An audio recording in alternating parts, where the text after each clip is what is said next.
Price the lord. ಯೇಸು ಕ್ರಿಸ್ತನ ಅತಿ ಪರಿಶುದ್ಧವಾದಂಥ ನಾಮದಲ್ಲಿ ನಿಮ್ಮೆಲ್ಲರಿಗೂ ನಮ್ಮ ಜೀಸಸ್ ಲವ್ಸ್ ಪ್ರೇಯರ್ ಮಿನಿಸ್ಟ್ರೀಸ್ ಮೂಲಕ ಶುಭ ವಂದನೆಗಳನ್ನ ಸಲ್ಲಿಸ್ತಾ ಇದ್ದೇವೆ.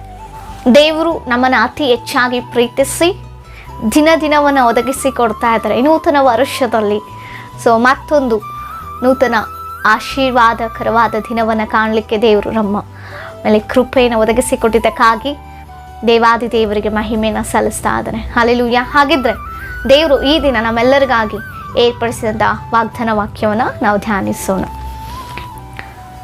ಇಬ್ರಿಯದವರಿಗೆ ಬರೆದ ಪತ್ರಿಕೆ 10ನೇ ಅಧ್ಯಾಯ 35ನೇ ವಚನ. ನಿಮ್ಮ ಧೈರ್ಯವನ್ನು ಬಿಟ್ಟು ಬಿಡಬೇಡಿರಿ, ಅದಕ್ಕೆ ಮಹಾ ಪ್ರತಿಫಲ ಉಂಟು. ಆಮೇನ್. ಹಲ್ಲೆಲೂಯಾ. ದೇವರಿಗೆ ಮಹಿಮೆ ಉಂಟಾಗಲಿ. ಹೌದು ಪ್ರಿಯರೇ, ನಾವು ಧೈರ್ಯವಾಗಿರಬೇಕು. ಕಳೆದ ವರ್ಷವೆಲ್ಲ ಬಂದಂಥ ಸಮಸ್ಯೆಗಳು, ಬಂದಂಥ ಪರಿಸ್ಥಿತಿಗಳಿಂದಲೋ, ಅನೇಕ ಹೋರಾಟಗಳಿಂದಲೋ, ಅನೇಕ ಒಂದು ಅನಾರೋಗ್ಯ ಪರಿಸ್ಥಿತಿಯಿಂದಲೋ ನಾವು ನಮ್ಮ ಧೈರ್ಯವನ್ನು ಕಳೆದುಕೊಂಡು ಬಹಳ ಬಲಹೀನರಾಗಿ ಭಯಭೀತಿಯಲ್ಲಿ ನಾವಿರಬಹುದು. ಎಷ್ಟೋ ಸಂದರ್ಭದಲ್ಲಿ ಭಯದಿಂದಲೇ ಅನೇಕ ಅನಾರೋಗ್ಯವನ್ನು, ಕುಗ್ಗುವಿಕೆಯನ್ನು ನಾವು ಕಾಣ್ತಾ ಇರ್ಬೋದು. ಆದರೆ ಇತ್ತೀಚಿನ ಪರಿಸ್ಥಿತಿಗಳಲ್ಲೂ ಲೋಕದಲ್ಲಿ ನಡೀತಿರುವಂಥ ಪರಿಸ್ಥಿತಿ, ಲೋಕದಲ್ಲಿ ಉದ್ಭವವಾಗ್ತಿರುವಂಥ ಅನೇಕ ಸಮಸ್ಯೆಗಳಿಂದ ಅನೇಕರಲ್ಲಿ ಇನ್ನೂ ಆ ಭಯ ಇದೆ. ಆದರೆ ದೇವರು ಹೇಳ್ತಾ ಇದ್ದಾರೆ, ನೀವು ನಿಮ್ಮ ಧೈರ್ಯವನ್ನು ಬಿಟ್ಟು ಬಿಡಬೇಡ್ರಿ. ನೀವು ಯಾವಾಗ ಧೈರ್ಯದಿಂದ ಇರ್ತೀರೋ ಆಗಲೇ ನಿಮಗೊಂದು ಮಹಾ ದೊಡ್ಡ ಪ್ರತಿಫಲ ಉಂಟಂತೆ. ಆಮೇಲೆ ನಾವು ಅಧೈರ್ಯಗೊಂಡ್ರೆ, ನಾವು ಭಯಭೀತರಾದರೆ, ಕಳವಳಿಕೆ ಒಳಗಾದರೆ ನಾವು ಕುಗ್ಗಿ ಹೋಗ್ಬಿಡ್ತೇವೆ.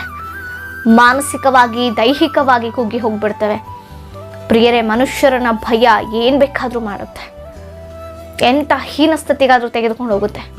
ಅದಕ್ಕಾಗಿ ಪ್ರತಿ ಸಾರಿ ದೇವರು ತನ್ನ ಮಕ್ಕಳಿಗೆ ಹೇಳ್ತಾರೆ, ಧೈರ್ಯವಾಗಿರಿ, ಹೆದರಬೇಡ್ರಿ, ನಾನಿದ್ದೀನಿ. ಲೋಕದಲ್ಲಿ ಸಂಕಟಗಳುಂಟು, ಆದರೆ ಧೈರ್ಯವಾಗಿರಿ, ನಾನು ಲೋಕವನ್ನು ಜಯಿಸಿದ್ದೀನಿ. ನಿಮಗೆ ಬರುವಂಥ ಹೋರಾಟಗಳಾಗಿರ್ಬೋದು, ನೀವು ಎದುರಿಸ್ತಿರುವಂಥ ಸಮಸ್ಯೆಗಳಾಗಿರ್ಬೋದು, ನೀವು ಒಂದು ಇಕ್ಕಟ್ಟಿನ ಪರಿಸ್ಥಿತಿಗೆ ಸಿಲುಕಿಕೊಂಡು ಭಯಭೀತರಾಗಿರ್ಬೋದು, ಒಂದು ಕೋರ್ಟ್ ಕೇಸ್ ಎಂಬುದಾಗಿಯೋ, ಅನಾರೋಗ್ಯ ಸ್ಥಿತಿ, ವಾಸಿ ಆಗದಂಥ ರೋಗ ಎಂಬುದಾಗಿಯೋ, ಅಥವಾ ಅನೇಕ ಪಾಪಗಳಿಂದಲೋ ದುರಭ್ಯಾಸಗಳಿಂದಲೋ ಒಳಗಾಗಿರ್ಬೋದು.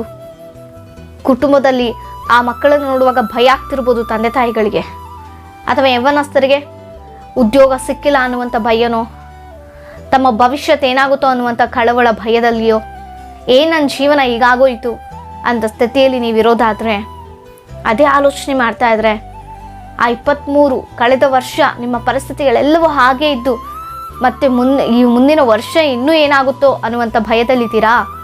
ಆದರೆ ದೇವರು ನಿಮ್ಮೊಟ್ಟಿಗೆ ಮಾತನಾಡ್ತಾ ಇದ್ದಾರೆ, ಭಯಪಡಬೇಡ್ರಿ, ಧೈರ್ಯವಾಗಿರಿ. ದೇವರಿಂದಲೇ ಆ ಧೈರ್ಯವನ್ನು ತಂದುಕೊಳ್ಳಲಿಕ್ಕೆ ಸಾಧ್ಯ. ನೀವು ದೇವರ ಸನ್ನಿಧಾನಕ್ಕೆ ಬಂದು ಪ್ರಾರ್ಥಿಸು, ಅಪ್ಪ, ನಾನು ಈ ಪರಿಸ್ಥಿತಿಯಿಂದ ಭಯದಲ್ಲಿದ್ದೀನಿ ಸ್ವಾಮಿ, ನನಗೇನು ಮಾಡಬೇಕಂತ ಅರ್ಥ ಆಗ್ತಾ ಇಲ್ಲ. ಹೌದಲ್ವಾ? ಒಂದು ಎಜುಕೇಷನ್ ವಿಚಾರನೋ, ಗರ್ಭಫಲ ಇಲ್ಲದಂಥ ವಿಚಾರನೋ, ರಕ್ಷಣೆ ಇಲ್ಲಲ್ಲಪ್ಪ, ಎಷ್ಟೋ ವರ್ಷದಿಂದ ನಾನು ಪ್ರಾರ್ಥಿಸ್ತಾ ಇದ್ದೇನೆ, ನನ್ನ ಕುಟುಂಬ ಇನ್ನೂ ರಕ್ಷಿಸಲ್ಪಡಲಿಲ್ಲ, ಎಲ್ಲೋ ಒಂದು ಭಯ ಸ್ಟಾರ್ಟ್ ಆಗ್ತಾ ಇದೆ, ಇವ್ರು ಹೀಗೆ ಇದ್ದು ಬಿಡ್ತಾರೇನೋ ಎಂಬುದಾಗಿ ಅಂಥ ಭಯದಲ್ಲಿದ್ದೀರಾ? ಧೈರ್ಯ. ಆನಾಡು ಜಕರಿಯನ ಕುಟುಂಬವನ್ನು ರಕ್ಷಿಸಿದಂಥ ದೇವರು ನಿನ್ನ ಕುಟುಂಬವನ್ನು ಕೂಡ ರಕ್ಷಿಸ್ತಾರೆ. ನಿನ್ನ ಕುಟುಂಬದಲ್ಲಿರುವಂಥ ಪ್ರತಿಯೊಬ್ಬರನ್ನು ರಕ್ಷಿಸಲಿಕ್ಕೆ ದೇವರಿಗೆ ಶಕ್ತಿ ಉಂಟು. ಆತನೊಬ್ಬನೇ ರಕ್ಷಕನು. ಆ ಒಂದು ಸತ್ಯ ನಿಮ್ಮಲ್ಲಿರುವಾಗ ಆ ಸತ್ಯದಿಂದಲೇ ಆ ಕುಟುಂಬವನ್ನು ದೇವರು ಬಿಡುಗಡೆ ಮಾಡ್ತಾರೆ. ಆಮೇಲೆ ಧೈರ್ಯವಾಗಿರಿ, ಯಾವುದಕ್ಕೂ ಹೆದರಬೇಡ್ರಿ. ಅಂಥ ಪರಿಸ್ಥಿತಿಗಳು ಬಂದರೂ ಕೂಡ ಓಡೋಗಿ ದೇವರ ಪಾದಸಂದಲ್ಲಿ ಕುತ್ಕೊಳ್ಳಿ.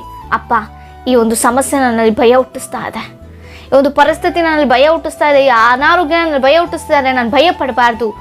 ಜಯಿಸಿದಾತನ ಮಗಳು ಸ್ವಾಮಿ, ನಾನು ಧೈರ್ಯವಾಗಿರಬೇಕು. ಧೈರ್ಯದಾಯಕ ಆತ್ಮವನ್ನು ನನಗೆ ಕೊಡು ಸ್ವಾಮಿ. ಆ ಧೈರ್ಯದಿಂದಲೇ ನನಗೆ ಒಂದು ಒಳ್ಳೆ ಪ್ರತಿಫಲವನ್ನು ನಾನು ಕಾಣಬೇಕು ಸ್ವಾಮಿ.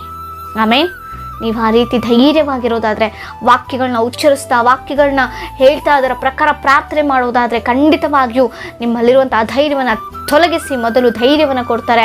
ಆ ಧೈರ್ಯದ ಮೂಲಕ ಒಳ್ಳೆ ಪ್ರತಿಫಲವನ್ನು ನೀವು ಹೊಂದಿಕೊಳ್ಳಲಿಕ್ಕೆ ದೇವರು ಸಹಾಯ ಮಾಡ್ತಾರೆ. ಈ ದಿನ ಎಂಥ ಪರಿಸ್ಥಿತಿನ ಎದುರಿಸದೆ ಹೋಗ್ತಿದ್ದೀರೋ ನನಗೆ ಗೊತ್ತಿಲ್ಲ. ದಿನ ದಿನ ಕಲಿತಾ ಅನೇಕರಿಗೆ ಭಯ ಉಂಟಾಗ್ತಾ ಇರುತ್ತೆ ಒಂದೊಂದು ದಿನವೂ ಕೂಡ.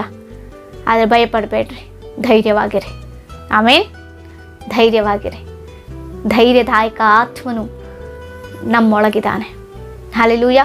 ನಮ್ಮ ವಿಜ್ಞಾಪನೆಗಳೇನೇ ಇದ್ದರೂ ನಮಗೆ ತಿಳಿಸಿಕೊಡಿ, ನಿಮಗಾಗಿ ನಾವು ಪ್ರಾರ್ಥಿಸುವರಾಗಿದ್ದೇವೆ. ಪ್ರಾರ್ಥಿಸಿಕೊಳ್ಳೋಣ.